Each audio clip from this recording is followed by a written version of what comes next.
अस्सलामुअलैकुम बरहमतुल्लाहि वबरकातुहू। प्यारे दोस्तों, मौत और मैयत के बारे में कुछ ज़रूरी बातें। मोमिन का एहतराम बेहद ज़रूरी है, यहाँ तक कि फ़र्ज है। इसकी तौहीन करीब करीब कुफ्र है। इस्लाम इंसानियत की सारी खूबियाँ मोमिन में मौजूद होने की ताकीद करता है। जिस तरह ज़िंदगी में मोमिन का अदब व एहतराम ज़रूरी है, उसी तरह उसके इंतकाल के बाद भी ज़रूरी है। इसलिए अल्लाह के रसूल सल्लल्लाहु ताला अलैहि वसल्लम ने बड़े ही अदब व एहतराम के साथ मुर्दों को दफनाने का हुक्म दिया है और कब्रों के ऊपर चलने से मना फरमाया है। हदीस शरीफ में है, जो किसी के जनाजे को 40 कदम लेकर चले, उसके 40 गुनाह कबीरा माफ़ हो जाते हैं। जनाजा देखने, उसे उठाने और लेकर चलने से आदमी को अपनी भी मौत की याद आती है। कुछ देर के लिए वह सोचता है कि एक दिन हमारा भी यही हाल होने वाला है, मुझे भी अपने रब के दरबार में पेश होना पड़ेगा, अपने किए का हिसाब ब जवाब देना पड़ेगा। मौत की याद से इंसान अगर गंभीरता से सोचे तो उसकी काया पलट सकती है। इसीलिए ताजदार अंबिया सल्लल्लाहु ताला अलैहि वसल्लम ने फरमाया, कब्रों की ज़ियारत किया करो, इससे तुम्हें अपनी मौत की याद आएगी। मौत की याद से इंसान अपने गुनाहों से तौबा कर सकता है और फिर उसकी ज़िंदगी एक नए रास्ते पर चलने लगेगी, जो आखिरत में उसकी काफ़ी मदद करेगी। जनाजे को कंधा देना इबादत है, इसमें कोताही नहीं करनी चाहिए। हमारे आका ने हज़रत साद बिन ज़ुरैरा रज़ी अल्लाह ताला अन्हु का जनाजा उठाया। सुन्नत ये है कि 4 आदमी मिलकर जनाजा उठाएं, एक एक पाया एक एक कंधे पर रहे।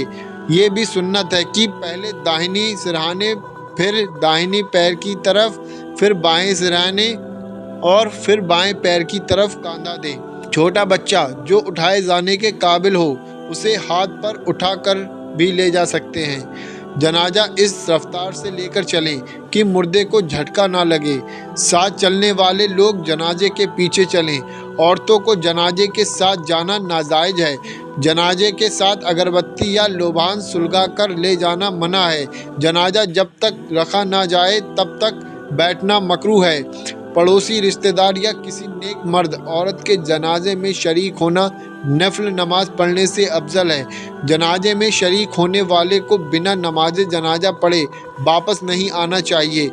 नमाज जनाजा फ़र्ज़ किफ़ाया है। अगर कुछ लोगों ने पढ़ ली तो सब बरी हो गए, और अगर किसी ने नहीं पढ़ी तो जिन जिन लोगों को मौत की खबर मिली वह सब गुनाहगार होंगे। जो आदमी नमाज जनाजा फ़र्ज ना माने वह काफिर है। इसके लिए जमात शर्त नहीं, एक आदमी भी पढ़ लेगा तो फ़र्ज अदा हो जाएगा। आजकल देखा जाता है कि लोग जूता पहनकर और कुछ लोग जूते चप्पल पर खड़े होकर जनाजे की नमाज पढ़ लिया करते हैं। ऐसी सूरत में जूता और वह ज़मीन जिस पर खड़े होकर नमाज अदा की जाए, उन दोनों का पाक होना ज़रूरी है, वरना नमाज नहीं होगी।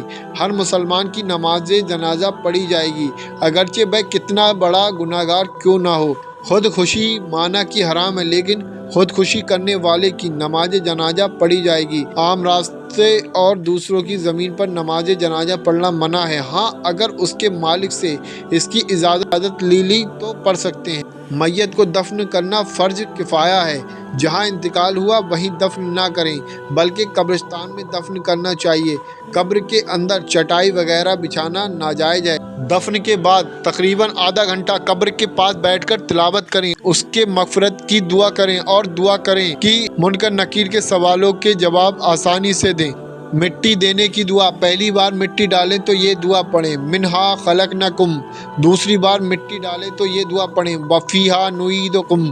तीसरी बार मिट्टी डालें तो ये दुआ पढ़ें, वमिन्हा नुख़रिजुकुम तारतन उख़रा। इसका मतलब ये है कि हमने तुम्हें इसी मिट्टी से पैदा किया और फिर मरने के बाद इसी मिट्टी के हवाले करके और क़यामत में तुम्हें फिर इसी मिट्टी से दोबारा निकालेंगे। दोस्तों, वीडियो को लाइक और चैनल को सब्सक्राइब करें ऐसे इस्लामिक वीडियो देखने के लिए।